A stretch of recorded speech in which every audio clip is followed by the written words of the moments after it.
Theo was lying in bed, unable to sleep, his thin body bruised and aching, curled into a tight ball under the covers. He felt utterly exhausted, body and soul, unable to understand how his life had turned into this never-ending nightmare. It all began on an ordinary Thursday.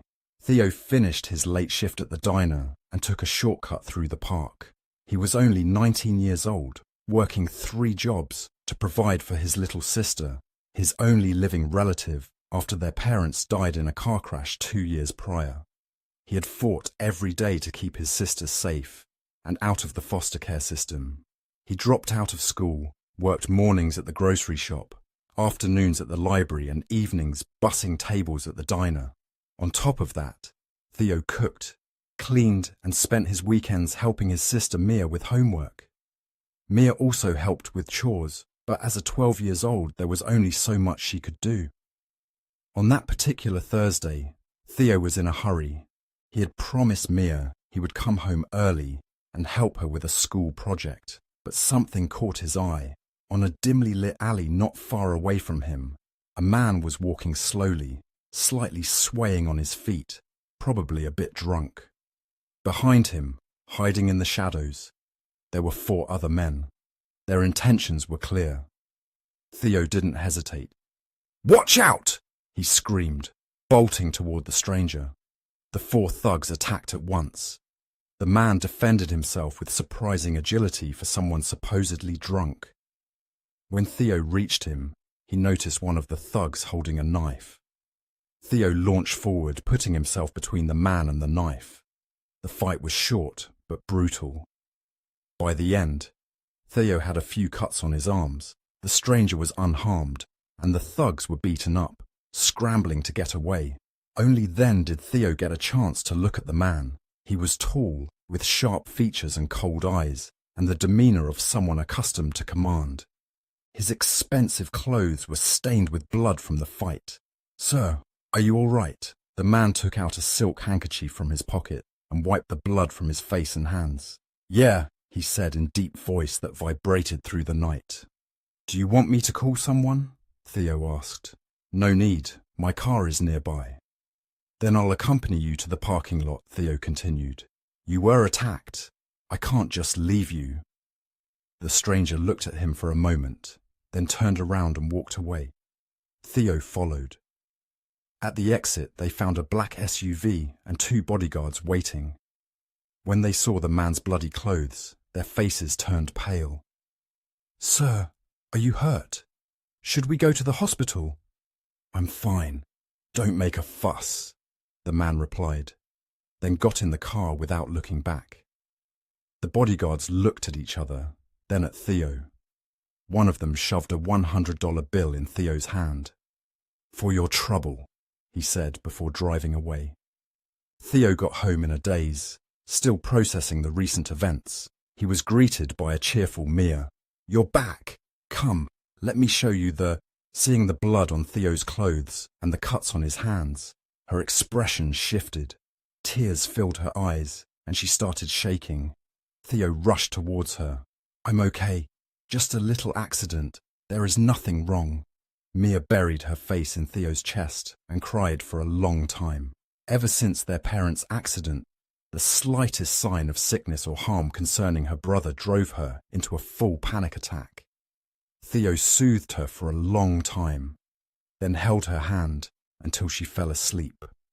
Afterward, he sat at the kitchen table, surrounded by bills. 2 hours later, Theo rubbed his throbbing temples and sighed, defeated. No matter what he did, however carefully he budgeted, it was never enough. Between rent, bills, food, clothing and school supplies, his income couldn't cover everything. He needed more. Theo opened his old laptop and searched online for jobs he could do from home. After a long time, when he was ready to call it a day and go to sleep, his eyes fell on a peculiar advertisement. Help needed. Absolute discretion required. Contract duration, 1 year. Salary, $100,000. Details on location. Theo's heart beat wildly in his chest. $100,000 could provide Mia with a comfortable life. but the lack of details made him wonder if this wasn't a scam or worse, something illegal. Theo tapped on the location pinned to the advertisement. It was a building in the business district, and the applicants were expected at 10 a.m. the next day. Theo sighed, then revised his CV before going to sleep. He could at least go and see what it was about. At 9:50 a.m. the next day, Theo was standing in front of an imposing skyscraper, clutching his CV in his hands. He was wearing the only clothes he had for the occasion, an old shirt and pants that didn't quite fit, slightly exposing his ankles. He took a deep breath, then entered the luxurious reception hall and walked to the front desk. "Hello, I'm here for the job interview." The secretary gave him a look that said, "You got to be kidding me," but kept her tone professional and told him to wait in the conference room on the 10th floor. The conference room was full of people dressed in expensive suits, holding thick CV folders, discussing business matters in terms Theo couldn't understand. One name was mentioned by everyone in the room: James Storm. Theo had heard that name before. James Storm was the rising star of the business world. At 26, he took over his failing family business, and in only 3 short years, he turned it into a financial empire.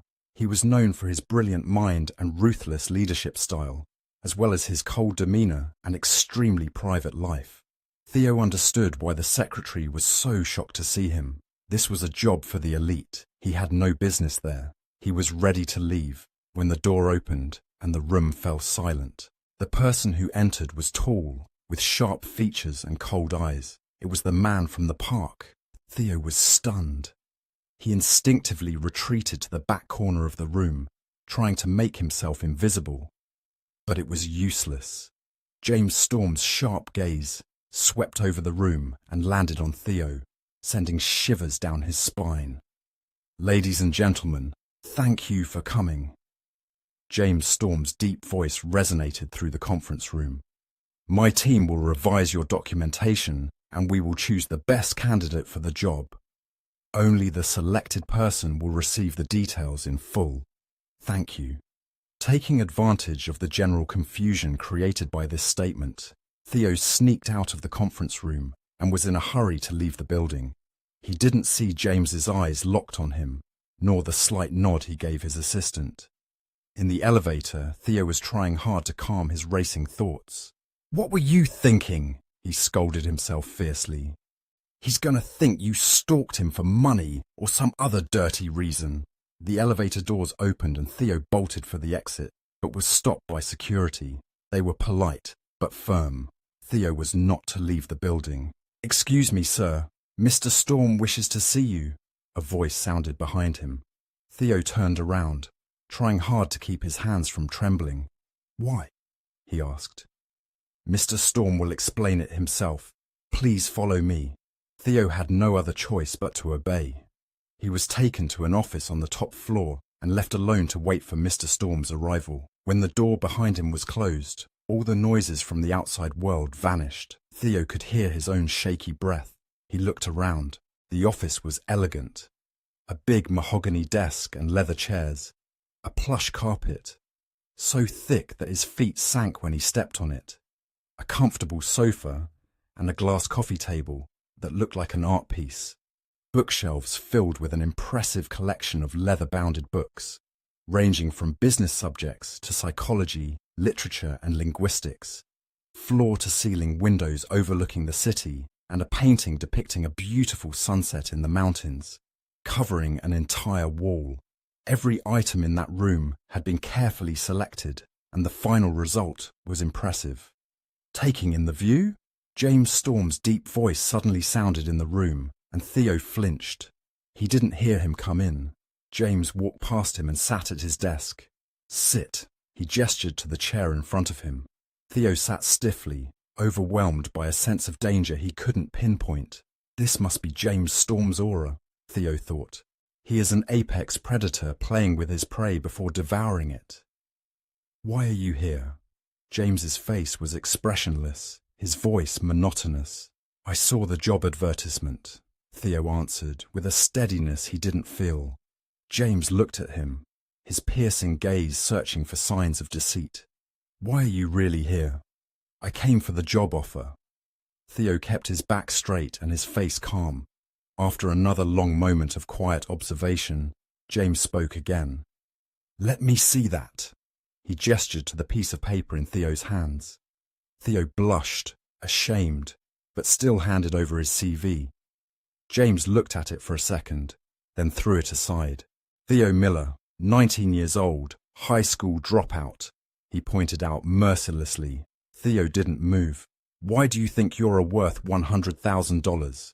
The question took Theo by surprise. Judging by his CV alone, he had nothing going for him. But Theo thought about the countless days and nights he had spent struggling to give Mia the best life he could possibly offer her, and only one thing came to his mind. I don't give up, he answered with absolute certainty. James smirked. You dropped out of high school. How was that not giving up? I didn't quit. I will definitely finish high school and go to college.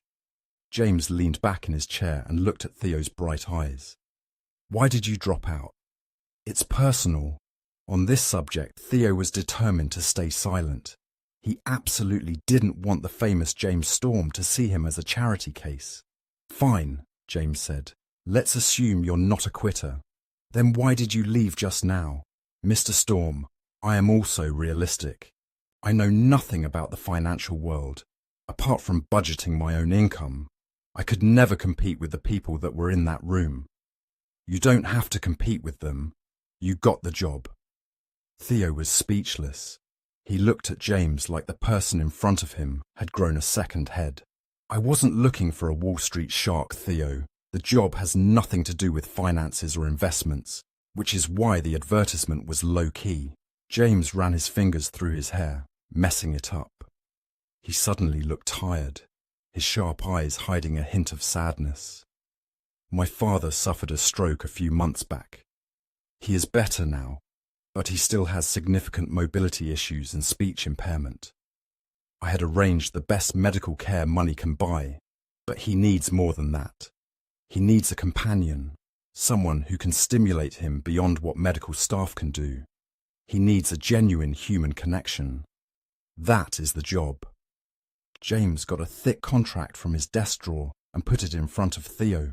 You will live in my house and accompany my father. Absolutely no contact with outsiders. Except for myself and my staff, no one knows about my father's illness, and I will keep it that way. Theo took the contract and read it carefully. It was very well done, leaving no room for error. The penalties listed for breach of contract were so severe, no one could afford to be careless. When do you need me to start? Yesterday would have been nice. It was clear that James was in a hurry. I need 2 weeks to sort out my personal commitments and quit my other jobs. Fine, but not a minute more. Theo hesitated for a second. Why me? Because you already demonstrated a degree of selflessness most people don't achieve in a lifetime. Theo took the pen that was handed to him and signed his name, thus selling 1 year of his life for $100,000. Before he left the building, Theo's phone rang with a notification from his banking app. The money had already been deposited into his account. There was no turning back. Theo used the time he had before Mia came back home to find her a good boarding school and pay the tuition fee for the entire year.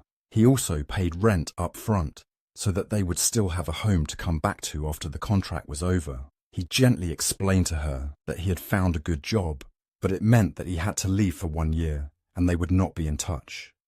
Theo took Mia shopping for everything she needed, then accompanied her to school and made sure she was comfortable. Mia's new roommate was a bit older than her, but very friendly. When Theo left, the girls were already laughing and talking like old acquaintances. After he sorted everything out, Theo opened an account in Mia's name and transferred the remaining funds to her. He then packed a small bag and went to the Storm estate. Old Mr. Storm was indeed extremely well taken care of, but he needed help with everything.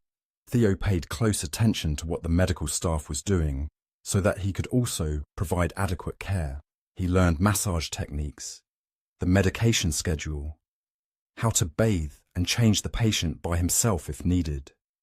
He quickly found out that behind the slurred words, old Mr. Storm's mind was as sharp as ever. Theo talked to him constantly. He read him books, listened patiently, and encouraged every progress. James also watched Theo closely. He observed their interactions, came home at odd hours, and always found Theo by his father's side. He saw the way his father's face lit up whenever Theo was close by, and how his speech improved with every attempt at expressing himself. One evening, James found Theo and his father playing chess, completely focused on the game. Mr. Storm was in his wheelchair, clumsily pushing his chess pieces on the board with a trembling hand. Theo looked at the game and sighed. "You beat me again, Mr. Storm. Good. I will never be as good as you. My mind just works differently. I can't foresee your game."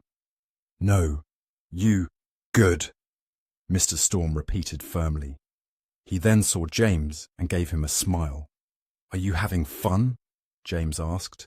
Mr. Storm nodded, then pointed towards Theo. "Smart boy." James looked at Theo, still coldly, but now there was a new sparkle in his eyes, something Theo couldn't name. During dinner, James was quiet, a slight frown on his face. "What? Wrong?" James looked up at his father. "There's nothing wrong. The charity gala will take place in a few days, and you know how much I enjoy it. People in the business circle and high society attend just to flaunt their wealth, gossip, and be seen. They don't really care about the cause." Mr. Storm looked at Theo, who was quietly eating, then back at James. "Take him." Both young men were startled. "He's good company." The old man winked at his son. James thought about it for a moment, then nodded. "All right." The next day, James took Theo shopping. They spent an entire afternoon choosing the perfect outfit, before finally buying a black velvet suit that fit Theo like a second skin, complementing his features. When Theo came out in that suit, James's eyes slightly widened, an indescribable heat spreading through his body. "Good enough," he said. "We'll take it." That evening, the reception hall was buzzing with people in expensive suits and women covered in diamonds, wearing designer everything. There was a live orchestra playing, food cooked by the best chefs in town, waiters running around with champagne on their plates, and exquisite items displayed for the upcoming auction. Everything was bathed in the glowing lights of the crystal chandeliers. Stepping out of the car, Theo was immediately blinded by the photographer's flashlights. There was a sea of reporters waiting to interview the rich and famous. Theo froze, but then a strong arm supported his waist and gently pushed him forward. James didn't let Theo out of his sight for the entire evening. After a few hours of keeping a low profile while standing next to James, who was the center of attention everywhere he went, Theo felt suffocated. He slowly made his way to the terrace, but he barely took 2 breaths of fresh air when James suddenly appeared by his side. "What are you doing here?" "It's a bit stuffy inside. I needed some air." James was ready to say something when another voice sounded near them. "That's a pretty little thing you got there, James. Where did you pick him up from?" The owner of the voice looked a few years older than James, a bit chubby, with flushed cheeks and snake-like eyes clouded by alcohol, watching Theo in a way that sent chills down his spine.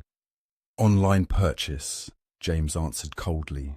The man's eyes sparkled lustfully and he licked his lips. "Interesting concept," he said. "Do you mind sharing?" "You're drunk, Phil." James looked at him as if the man was something dirty he had stepped in. "Go sober up. Don't ever think about touching what's mine." That being said, James put a possessive arm around Theo's waist and pulled him closer before taking him back inside.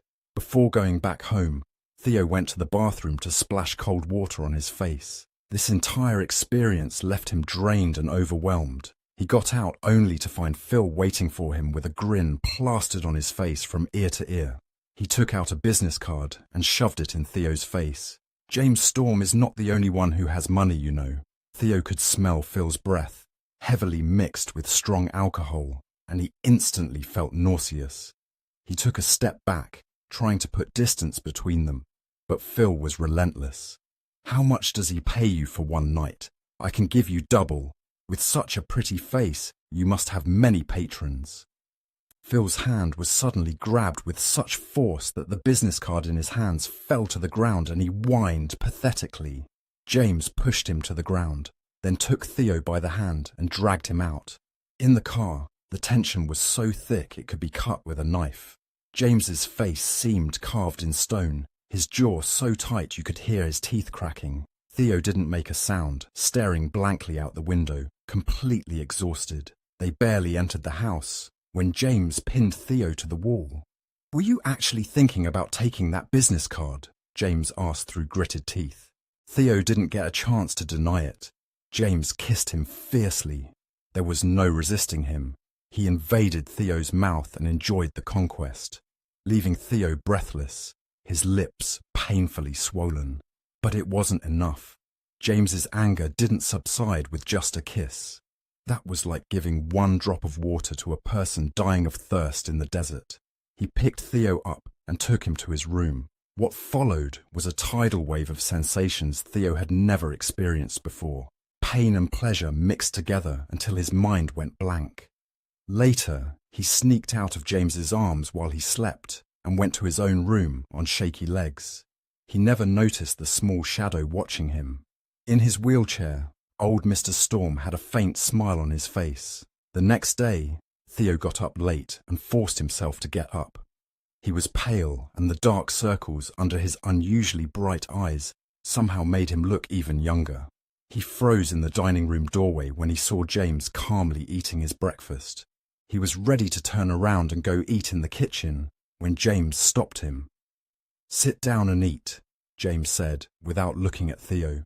"When you're done, come find me in the study." James left Theo at the table by himself, with a display of delicious dishes in front of him. Theo didn't even notice that the table was full of his favourite food. With his stomach in knots, he just pushed food around his plate, unable to take a single bite. He finally built up his courage and went looking for James. Just like his work office, James's home office had its walls filled with bookshelves from top to bottom. There was even a reading nook by the window, offering a lovely view of the perfectly manicured gardens. A big magnolia tree was blooming by the window, majestic and beautiful. James was sitting in a comfortable armchair with a stack of papers on the desk in front of him. When he saw Theo, he pushed the papers towards him. "The events of last night were not accounted for in our previous contract, so my lawyer amended it. You will also receive proper compensation. The money will be transferred after you sign." Something inside Theo went very still.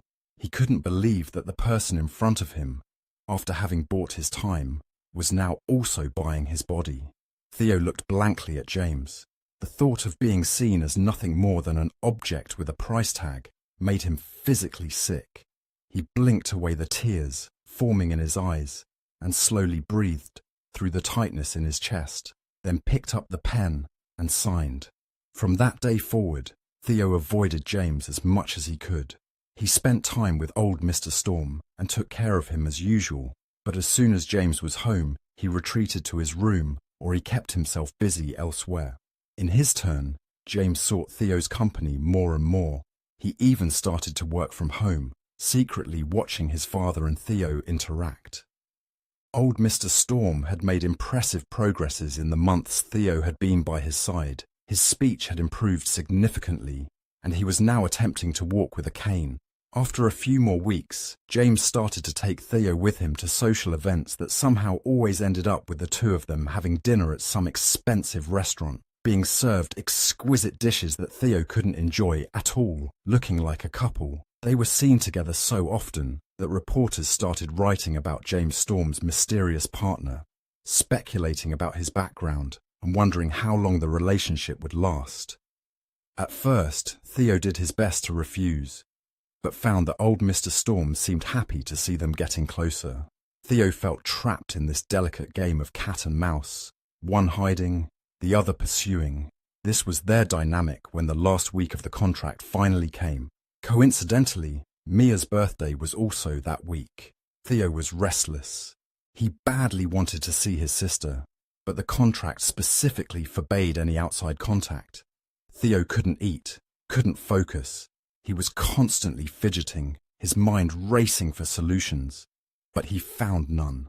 "What's wrong, Theo?" old Mr. Storm asked him. "Did James make you uncomfortable?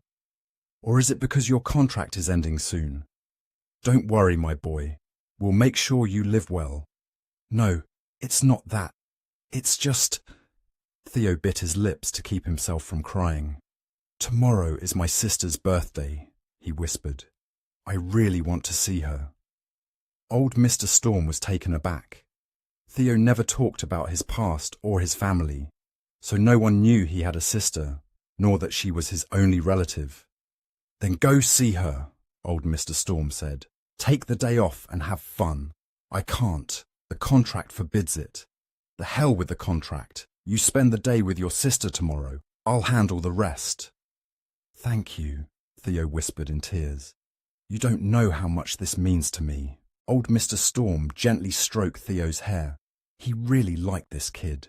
In one short year he came to see Theo as a second son. If only him and James could be together. The next day, Theo left early and spent hours looking for the perfect gift. He finally settled for a butterfly necklace and a matching bracelet. When he opened his banking app to pay, he had $5,000 in his account. "I guess that's how much I was worth that night," he smiled bitterly, then pushed aside any thoughts involving James, took the gift, and went to meet Mia. When he arrived at the restaurant, Mia was already waiting for him. The moment she saw Theo, Mia hugged him tightly and kissed him on the cheek, crying tears of joy. "Brother, I haven't seen you for so long. I really missed you." Theo hugged her back. "I missed you too, sis. Happy birthday." Mia was thrilled with her gift. She asked Theo to help her put on the necklace. Then they enjoyed their lunch, not noticing the tall figure watching them through the window.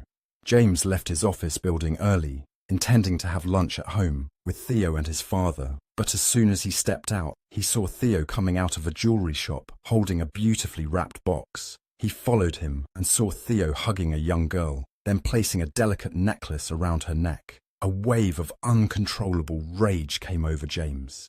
He clenched his fists so tight, his nails dug deeply into his palms, and his eyes were bloodshot. He turned around and left. After a peaceful day in Mia's company, Theo returned to an unusually quiet house.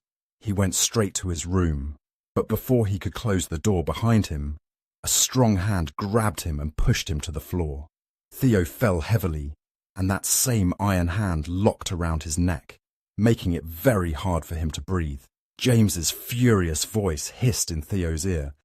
"You snake! I give you my trust, a good life. I take you places you could never enter by yourself, and what do? You go meet girls behind my back. Did you even look at that girl? Did you see how young she is? Do you know what that makes you?" His hand around Theo's neck got even tighter. Theo's face was turning blue and tears spilled uncontrollably from his eyes. He clawed at James's hand. "No, please don't. She's not." But James couldn't hear a thing. Fury drove him blind and deaf to Theo's pleading. "I'll teach you a lesson you'll never forget." James's actions turned even more violent. Theo struggled in vain. James was much stronger and determined to punish him. There was no escape. Under the overwhelming stress and pain, Theo fainted. When he woke up, he was in his bed, covered in bruises, with an IV needle in his vein, slowly dripping medicated fluids. Old Mr. Storm was gently holding his hand. "You're finally awake." Theo tried to speak, but he couldn't make a sound. Dark finger-shaped bruises were clearly visible on his neck, and the effort made him choke. "Don't force yourself. I'm sorry. It's all my fault." Old Mr. Storm had tears in his eyes. "You're such a good kid. I saw James transform since you came here. He smiles more. He's more relaxed. He clearly enjoys your company and pays attention to what you like and dislike. I was so happy to see you two together. I never imagined." Theo heard a noise in the hallway and immediately flinched in terror, his eyes fixed on the door. "He's not home," old Mr. Storm said quickly. "He left for a business trip. He won't be back for several days, and I'll never let him hurt you again." Theo gradually relaxed, but his eyes were still fixed on the door. Old Mr. Storm pat his hand. "You focus on healing, I'll manage James when he comes back." For the next 2 days, Theo rested. The Storm family doctor came to see him twice a day and declared that he was healing well and that his injuries would not lead to health problems in the future. On the last day of the contract, Theo packed his small bag. He only took his own clothes and left behind everything James bought for him. When the clock struck midnight, he left the Storm estate and didn't look back.